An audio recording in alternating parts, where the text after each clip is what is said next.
Hola, hola, ¿qué tal amigos, amigas de Somos BCN, la agenda cultural de la Biblioteca del Congreso de la Nación? Una semana más reencontrándonos en este espacio virtual. Somos la radio de la Biblioteca del Congreso de la Nación. Mi nombre es Sebastián Calderón, estoy junto a Matías Poinilovics. ¿Cómo estás, Mati? Buen día, ¿cómo andás, Seba? Un saludo para vos, saludo para todos y todas. Bueno, se nos vino el comienzo de un nuevo mes. Estamos hoy cerrando mayo y Claro. arrancando el último mes de la primera parte del año. Qué retrocedido, pero es Sí, así. es así como tuvimos, perdón, todo es como tuvimos que hacerlo. ¿Y quién le hubiera dicho que seguimos afrontando así el aislamiento y bueno, seguimos transmitiendo desde nuestras casas?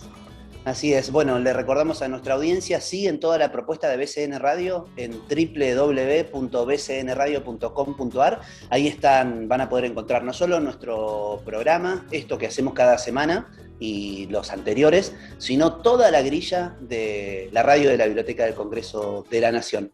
¿Qué nos vas a compartir hoy, Mati?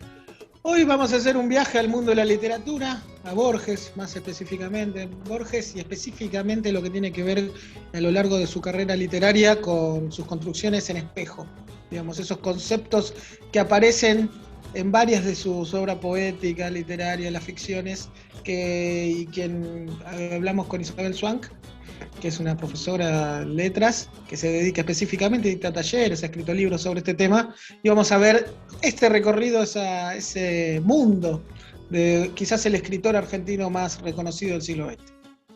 Bien, yo por mi parte les voy a estar compartiendo en un ratito nada más una entrevista con Ángela Menchón, es una también profesora que va a estar esta semana ofreciendo el taller Preguntar para Aprender en el marco del ciclo Comunidades Educativas y tiene que ver más que nada con esto, la pregunta en el aula y algunas estrategias para trabajar en torno a la pregunta en las clases, ¿no? Está dirigido especialmente al público docente y a toda la familia en general, para saber cómo y cómo se trabaja a partir de las preguntas. Esa es la propuesta, básicamente.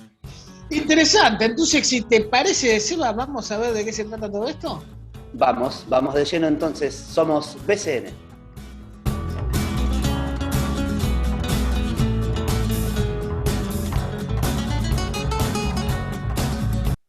Y bien, continuamos en Somos BCN, la agenda cultural de la Biblioteca del Congreso de la Nación. Como cada semana, saben ustedes, difundimos aquí desde este espacio las actividades que propone nuestra casa, la Biblioteca del Congreso de la Nación. Y esta semana en particular, comenzando un nuevo mes, comenzando junio, el jueves, más precisamente a la hora 16, va a tener lugar en el marco del ciclo Comunidades Educativas, el taller Preguntar para Aprender a cargo de Ángela Menchón, que es profesora de enseñanza media y superior en filosofía de la UBA y especialista en políticas educativas, es nuestra invitada en el día de hoy. Bienvenida, ¿cómo estás, Ángela? ¿Todo bien? Gracias, todo bien, Sebastián. ¿Cómo estás vos? Bien, bien, bien. Bueno, estaba leyendo la propuesta que el público usuario, nuestros seguidores pueden encontrar en www.bcn.gov.ar.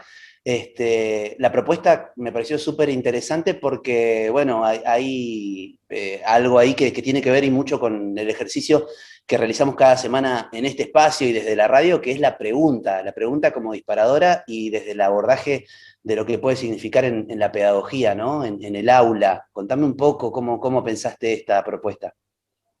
Bueno, sí, está bueno que arranques por ahí porque creo que la pregunta es como una especie de gesto humano fundamental que atraviesa todas las prácticas, ¿no? O sea, creo que la pregunta es el gesto que atraviesa nuestra relación con el mundo porque estamos en el mundo sin tener todas las respuestas, ¿no? Entonces, lo que me interesa reflexionar es la modalidad, los tonos, las potencias, las funciones, los efectos que adquiere ese gesto, o sea, tan universal en el marco de un aula, ¿no? En el marco de una escuela o de un espacio educativo.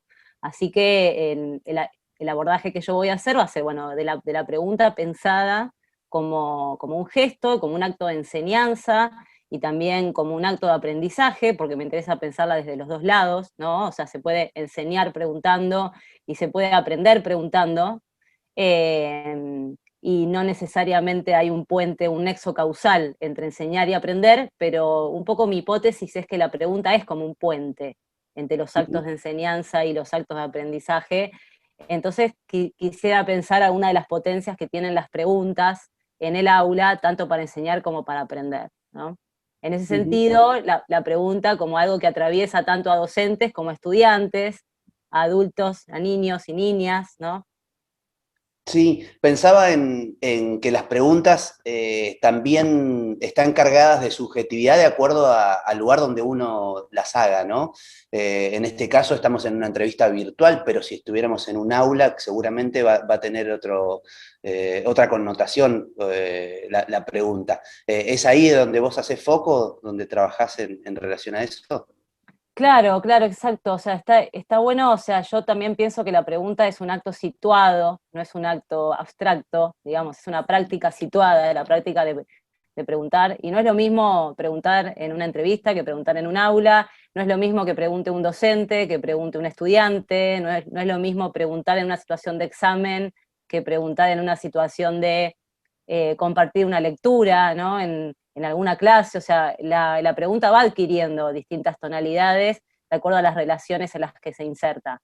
Entonces también lo que me interesa que pensemos en este encuentro es eh, todos los momentos de una clase en los que preguntamos y la diversidad de preguntas que hacemos, y que no toda pregunta es igual, y no toda pregunta tiene los mismos efectos en el encuentro educativo, ¿no? Entonces, como que la invitación es a prestar atención y a volvernos un poco detenidamente sobre las preguntas que hacemos, pensar también cuáles son los climas áulicos que habilitan preguntas, cuáles son los climas áulicos que obturan las preguntas, cuáles son las preguntas más potentes para pensar y para aprender, y cuáles son las preguntas más vinculadas al certificar, ¿no? Al marcar una posición de poder. Bueno, entonces, eso que decís me parece clave porque vamos a como situar la pregunta en todas estas coordenadas que se pueden dar en un aula. Ujú. Le contamos a nuestros seguidores de BCN Radio y de las redes sociales de BCN Radio y de la Biblioteca del Congreso que el ciclo Comunidades Educativas es una propuesta que la biblioteca viene sosteniendo con este tipo de encuentros, ¿no? Que sirvan como herramientas, si se quiere, también de reflexión para quienes somos parte del mundo de la docencia y para quienes no, también para padres que estén interesadas bueno, en cómo se abordan temas educativos en un contexto del mundo muy particular, ¿no? Porque estamos atravesando ya el segundo año Sí. de la pandemia y la normalidad anterior se ha modificado absolutamente y pienso también que en esta virtualidad con la que hoy vivenciamos casi todas nuestras experiencias, también están atravesadas por las preguntas. A ver cómo es distinto salirse del aula y preguntar a través de estos dispositivos. Bueno, antes como que lo que podría decir filosóficamente es que la pandemia abrió muchas preguntas que me parece que lo interesante es que nos atraviesan tanto a docentes como estudiantes. En ese sentido, la pandemia nos permite compartir una experiencia de asombro y de perplejidad y de dudas, ¿no? Y hay mucho por conversar y mucho por, por compartir en el aula en este último tiempo. Y respecto a la virtualidad, bueno, ahí también, como hablábamos antes, como la pregunta es una práctica situada, también el tipo de preguntas que hagamos tiene mucho que ver también con los dispositivos que usemos, ¿no? No es lo mismo pedirle a los estudiantes que escriban un texto a partir de una pregunta abierta y que lo cuelguen en un blog o en un foro compartido, que plantear una pregunta en un encuentro sincrónico y ver la conversación que surge, que mandar una guía de preguntas para leer un texto, o mandar un conjunto de preguntas a modo de evaluación, ¿no? O sea, la pregunta se las ingenia para aparecer en todos los dispositivos posibles, ¿no? Creo que como todo en esta virtualidad, de lo que se trata es de tomar las mejores decisiones, de cuáles son las mejores preguntas para aprender y para pensar, y cuáles son los mejores dispositivos para que esas preguntas puedan llegar a los estudiantes y puedan abrir una conversación, ¿no? Con lo difícil que es a veces en estos medios entablar conversación salvo que haya un encuentro sincrónico, bueno, hay ciertas modalidades más diferidas, que bueno, a ver cómo podemos también crear conversaciones a partir de preguntas, por ejemplo, en dispositivos que implican escritura, ¿no? Podemos pensar eso también. Y Ángela, yo recién mencionaba este ciclo de comunidades educativas como una propuesta dirigida a los docentes, a las docentes y a las familias también. Y acá va algo más personal, si se quiere, más particular en relación a vos. ¿Cuándo te hiciste esta pregunta de qué son las preguntas en el aula? ¿Cuándo tomaste este tema y lo empezaste a trabajar? Y mirá, yo me formé como profesora de filosofía. Empecé a estudiar filosofía, bueno, cuando terminé la escuela, pero empecé a leer filosofía un poco antes, ¿no? Cuando tuve filosofía a mis 16 años, entonces ya la cuestión de las preguntas filosóficas me atraviesa desde muy chica, ¿no? Pero principalmente la cuestión de la potencia de las preguntas en la clase, a mí me apareció cuando empecé a dar clase, y particularmente cuando empecé a dar clase de filosofía en la escuela primaria y en el nivel inicial. O sea, tuve varios años de dar clases de filosofía con niños y niñas en escuelas primarias, tengo una experiencia más cortita en inicial, pero llevar la filosofía al aula de la escuela primaria fue principalmente un trabajo con las preguntas, ¿no? O sea, donde el aprendizaje y la enseñanza pasa fundamentalmente por las preguntas que los niños y las niñas se hacen a partir de lecturas compartidas y a partir de disparadores que yo les llevaba, y ahí entendí que sin las preguntas una clase de filosofía con niños no puede darse, ¿no? Mm. No hay nada ahí no hay nada que transmitir si no hay una pregunta en el medio que nos invite a pensar y a conversar. Entonces creo que esa experiencia fue fundamental y también resignificó mucho la forma en que entiendo la enseñanza de la filosofía ahora en todos los niveles educativos. Yo trabajo ahora también en nivel superior, formación docente y universidad, y la pregunta hoy me parece algo clave, ¿no? Ujú. Ahora, insisto con esto, no la pregunta en abstracto, sino, bueno, no todo tipo de preguntas son iguales, ¿no? Pensar No, siempre a claro. ver qué preguntas estamos haciendo. Sí, pensaba en las preguntas cargadas de ironía, hay preguntas que están atravesadas por el enojo, hay preguntas que afirman, ¿no? También. Totalmente, tal Este, cual. Como las preguntas que tienen respuestas encubiertas y que solo sirven de alguna manera para llevar al otro a donde yo quiero que llegue, ¿no? ujú. Entonces, por eso, ahí donde uno dice, bueno, estoy preguntando, quizá uno está haciendo otra cosa, ¿no? Ahí lo que se trata entonces, por eso insisto, es volver a pensar las preguntas que hacemos y cuáles son las preguntas que más aparecen en el aula, y bueno, y qué pueden provocar. Y también fundamental pensar las preguntas que los niños, las niñas, los jóvenes, las jóvenes traen al aula, ¿no? También tomar esas preguntas como motores, digamos, del aprendizaje, porque bueno, detrás de todos los contenidos que trabajamos en un aula, alguien se hizo una vez una pregunta que llevó a eso, ¿no? O sea, no habría ciencia, ni habría filosofía, ni habría arte sin preguntas. Entonces, bueno, Claro. revivir el espíritu de esas preguntas que arde detrás de los contenidos que trabajamos. Yendo concretamente a la propuesta de este jueves a las 16 horas, van a poder seguir quienes estén interesados en este taller en www.bcn.gov.ar y también en el canal de Facebook de la Biblioteca del Congreso, que tiene unos 40.000 seguidores y estamos muy contentos por ese crecimiento exponencial bueno, afortunadamente digo, pese a estar distanciados y la biblioteca también se ha sumado a las restricciones sanitarias, porque habíamos vuelto a cierta presencialidad en las salas de lectura, en la hemeroteca, pero bueno, el vínculo sigue fuerte con el público usuario a través de la virtualidad y quienes deseen van a poder este jueves también acceder a esta propuesta tuya, Ángela. Te pregunto cómo es la modalidad, qué participación puede tener el público usuario que puede seguir este taller, cómo lo pensaste, cuánto dura, algunas características. Bueno, el encuentro va a ser un encuentro de 1 hora, en principio va a ser una reflexión que va a tener un tono filosófico y pedagógico sobre estas potencias de las preguntas en el aula.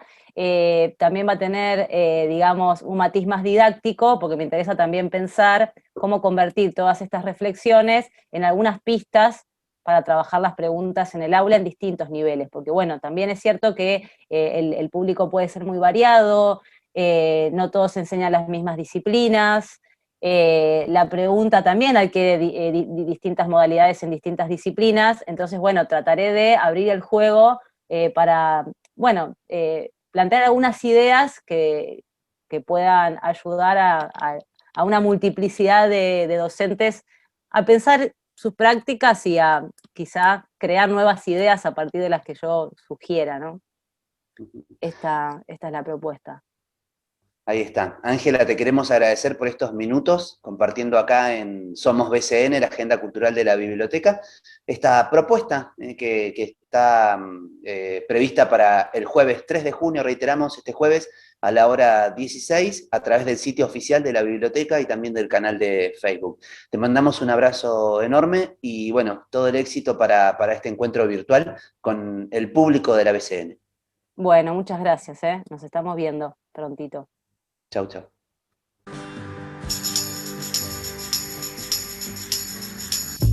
BCN Radio, la radio de la Biblioteca del Congreso de la Nación.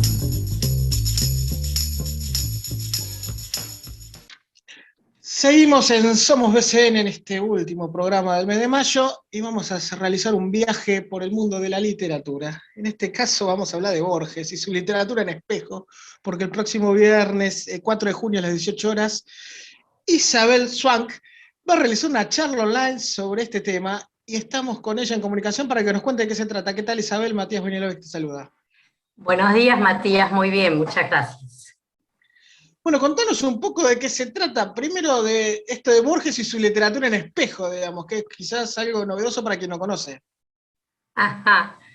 Bueno, los que han leído a Borges saben que el espejo es uno de sus símbolos preferidos, ¿no? Hay muchos cuentos, poemas, incluso teorías del ensayo, pero tomo en el sentido de textos enfrentados, o sea, en espejo, los textos en espejo. Lo que pasa que hay anécdotas que confirman que Borges decía que en realidad él tiene la cabeza con fantasmas que lo persiguen. Uno de sus fantasmas es una misma idea y va a volver a escribir, por ejemplo, un texto que se llamaba La Espera. Y uno de los oyentes le dijo, no, pero usted ya tiene un cuento que se llama La Espera. Y le dijo, sí, perfecto, ahora le voy a recitar el poema La Espera. Bueno, resulta que cuando uno mira en forma transversal la obra de Borges, detecta que hay una gran cantidad de textos que repiten el título exactamente o con algunas variantes.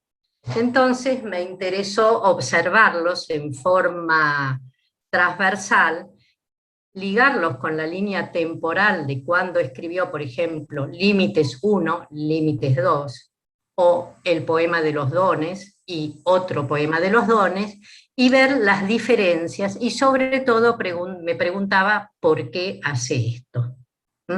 Porque en realidad, tal como dice Alicia Jurado, en Borges no hay casualidad ni azar en su escritura. Está todo meticulosamente pensado.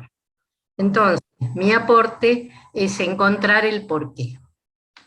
Encontrar el porqué. Esto se va a transmitir en vivo por la página web y por la cuenta de Facebook de la biblioteca a partir de las 18 horas. Y me contabas, Isabel, tengo entendido, si no estoy mal equivocado, si no, corregime, de que esta charla es un capítulo de un libro que vos, parte de los libros que vos tenés. Sí, en efecto. Lo que pasa es que yo me había propuesto escribir un ensayo por año, ¿no? Sobre distintos autores. Tengo, otro de mis favoritos es Saramago, tengo algunos de Piglia, Fuegia de Belgrano Rawson, Manuel Rivas, pero bueno, a Borges le dediqué unos cuantos. Y ese ensayo lo presentaba en congresos, me anotaba generalmente 1 o 2 congresos por año para participar, ¿no? Lo que pasa que el tiempo de exposición en un congreso generalmente son 15, 18 o a lo sumo 20 minutos.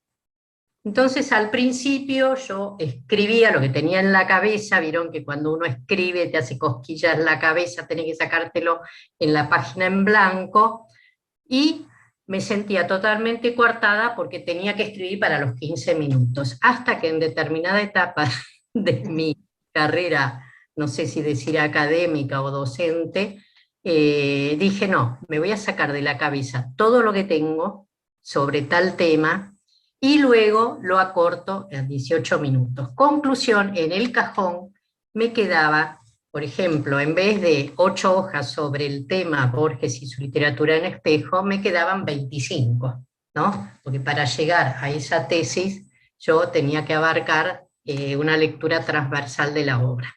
Entonces hubo un momento en que dije, ¿qué hago con esto?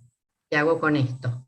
Aunque este tema está, este texto sí está publicado en la revista Borges y los Otros, de la Fundación Internacional María Kodama, ¿cierto? Pero bueno, yo reuní todos esos ensayos que tenía, hice 3 libros, ¿no? 3 libros distintos, porque son ediciones, bueno, pagadas por mí, en fin. Borges Paso a Paso, que es el que tuvo más éxito porque tiene 3 ediciones en papel y una en Amazon, de Amazon.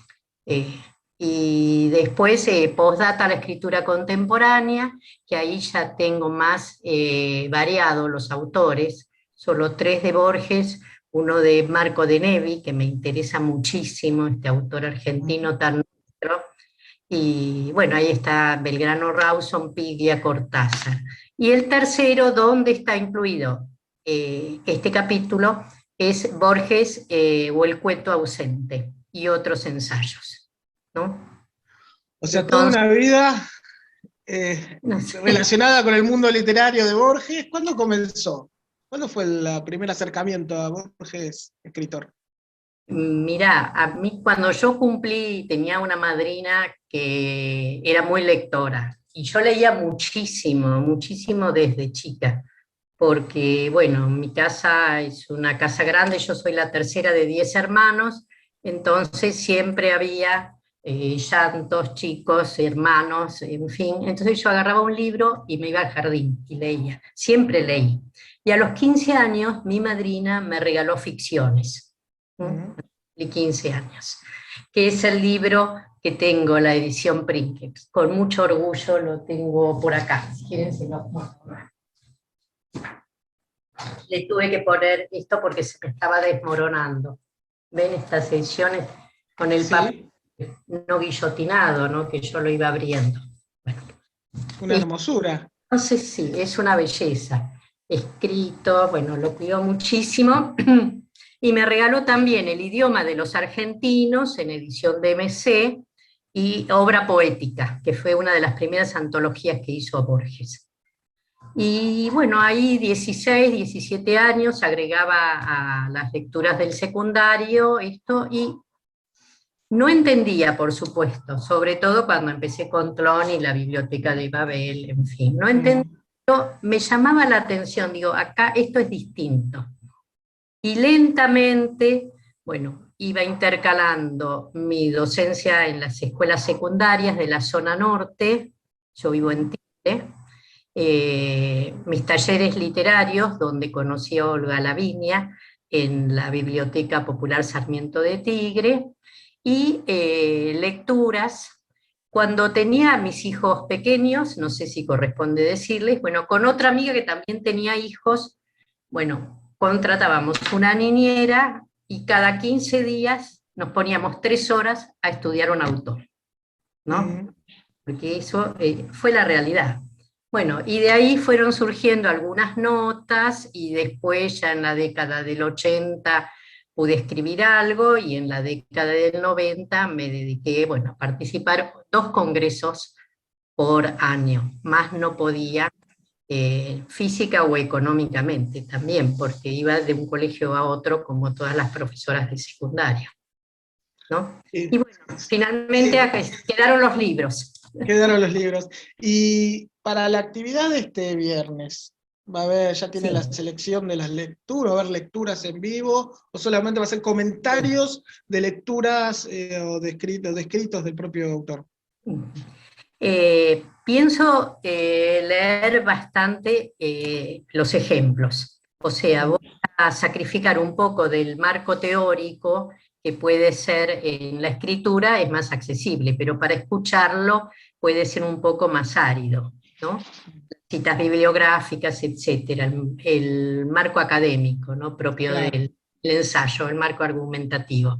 Pienso reducirlo un poco y darles un ejemplo. Por ejemplo, leerle los 2 poemas cuyo título es Límites, o El laberinto. Son 2 poemas. Vamos a ver El laberinto, que incluso ahora. Los 2 poemas, uno se llama Laberinto y otro se llama El laberinto. Los 2 aparecen en Elogio de la sombra, ¿no? Es interesante, les voy a leer en la charla los 2 textos, vamos entre todos, porque después va a haber preguntas, los últimos 15 minutos quiero que formulen preguntas, y además vamos a leer no un poema laberinto, sino el texto que está en Atlas, que también se llama El laberinto. Textos en espejo, ¿no? Y bueno, llegaremos todos a alguna conclusión. Yo tengo mi tesis, creo, demostrada con mucho cariño y mucho respeto por la obra de Borges, a ver si coincidimos con los oyentes. Ah, eso queda pendiente para la charla. Queda pendiente. ¿Cuál es la tesis? La tesis. Quedamos, está muy bien promocionado, digamos, de alguna forma. Y vos sos profesora de letras, ¿eso tuvo que ver tus lecturas o fue algo que ya estaba... ¿Tiene que ver Borges con que estés enseñando letras o simplemente es algo más? Es una anécdota dentro de Bueno, cuando yo estaba en el secundario me inclinaba por física o por literatura. Y bueno, fui viendo el mundo de la física y el mundo de la literatura y me pareció que la literatura era inagotable. No tuvo tanto que ver Borges, sino pensar que, sobre todo la poesía, ¿no? Un adolescente, yo descubría que para cada momento de la vida podíamos encontrar un poema que nos moviera, que nos conmoviera, que nos diera una respuesta a nuestras preguntas, ¿no? Entonces dije, esto es inagotable, esto es infinito, la literatura. Y entonces me dediqué a la literatura, ¿no? Dije la física. De vez en cuando leo lo que dice Martínez sobre Borges y las matemáticas, pero bueno, no, el teorema de Fermat y el de Gödel me cuesta muchísimo, no llego. Pero bueno, me quedo con la musicalidad, con la imagen y el ritmo, incluso la prosa de Borges. Está muy bien. Y desde tu perspectiva, quizás es creo que es el escritor más reconocido del siglo XX de argentino, ¿pero tuvo el suficiente reconocimiento acá en este país o no? Bueno, es opinable, ¿eh? No es opinable, por supuesto. El tema, uno escucha muchas opiniones sobre Borges, pero yo me pregunto si han leído a Borges antes de opinar, ¿no? Primero, le dejo a los biógrafos, a los numerosos biógrafos, la parte de la vida, si se encontró con con cuál otro, si hizo esto, si hizo lo otro. Es más, un ensayo que se llama Sevilla 1920, introducción de 2 textos en la prehistoria narrativa de Borges. En 1920, desde España, no sé si te lo hago breve, ¿no? Desde Borges escribió 2 cuentitos, 2 minicuentos. Los unió bajo el título Parábolas y los publicó en la revista de Sevilla Gran Guiñol. ¿No es cierto? Luego, inexplicablemente, dejó de escribir prosa y hasta 1930 y pico, recién ahí vuelve a la prosa, ¿cierto? A la narración. Entonces, bueno, termino el ensayito, analizo bien esos dos textos que para mí son una maravilla, son muy kafkianos, y tienen una enorme deuda con el expresionismo alemán. Pensemos que él venía de estar en ese bachillerato, oscuro bachillerato, como dicen algunos biógrafos, de Ginebra, ¿no? O sea que aprendió alemán y en la década anterior Kafka publicó su obra, ¿no? Entonces, yo termino el ensayo donde analizo los rasgos expresionistas y kafkianos de ese texto, sobre todo la segunda parábola se llama Liberación, es preciosa. No está en las obras completas, sino que está en textos recobrados. Bueno, entonces termino el ensayo diciendo, dejo a los numerosos biógrafos la responsabilidad de explicar por qué Borges, cuando vuelve a Argentina, abandona la prosa, se dedica al ensayo y a la poesía. Por supuesto que hay interpretaciones psicoanalíticas de Rodríguez Monneval, de Didier Ancier, que les encanta, ¿no? Les encanta este tema, la relación con el padre, etcétera, etcétera, la madre, etcétera, etcétera. Bueno, lo dejo a los biógrafos. Yo disfruto el texto de Borges. Y me gustaría que cuando alguien opine, sea no para decir que le gusta o no, sino para opinar sobre el texto, Y justamente sobre el enfoque Claro. solamente literario, digamos, de la obra de Borges. Literario, Todavía hay mucha gente que no Matías. leyó a Borges, por más que todo el mundo lo escuchó y sabe quién es, no lo leyó. Si vos tendrías que recomendar una obra por dónde arrancar, ¿tendrías alguna? Ajá. Bueno, acá tenemos el libro. Mi primer Borges paso a paso. No se preocupen, en la biblioteca de Tigre los doné, así que el que quiere puede ir a retirar uno, ¿no? ¿Por dónde empezar con Borges? Por el libro de arena, y por el hacedor, y la poesía. Un poema por noche. Leer un poema y irse a dormir, con esa musicalidad. Aunque no nos guste el tema, tal vez, aunque no nos guste a veces, pero la imagen y el ritmo de Borges son increíbles, ¿no? Entonces, empezar por esos textos, por esos libros de cuentos, y dejar, no como hice yo a los 15 años, que empecé a abrir ficciones, mi libro, ¿no es cierto?, Edición Princeps, sí. Abrí ficciones, me metí en Tlón y dije, uy, Dios mío.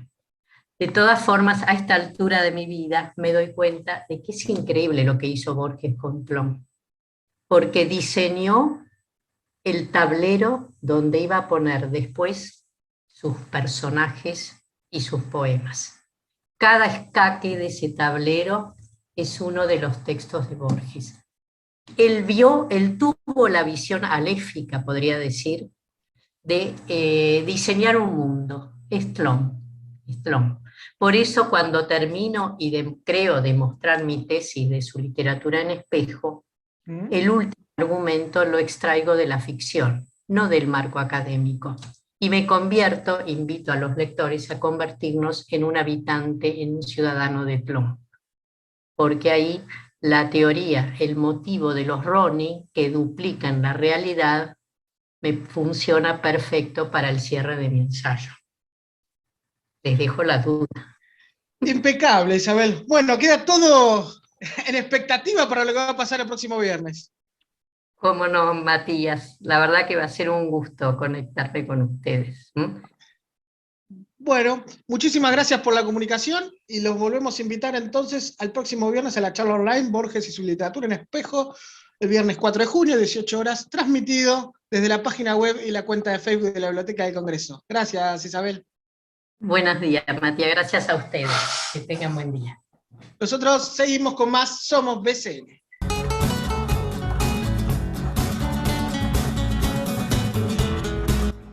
Y bien, amigos, amigas de Somos BCN, llegamos al final de un nuevo episodio. ¿Cómo la pasaste, Mati? Perfecto, impecable, como siempre, mi estimado Calderón. ¿Usted? Bien, bien, también muy interesantes las dos entrevistas que compartimos con el público usuario en el día de hoy.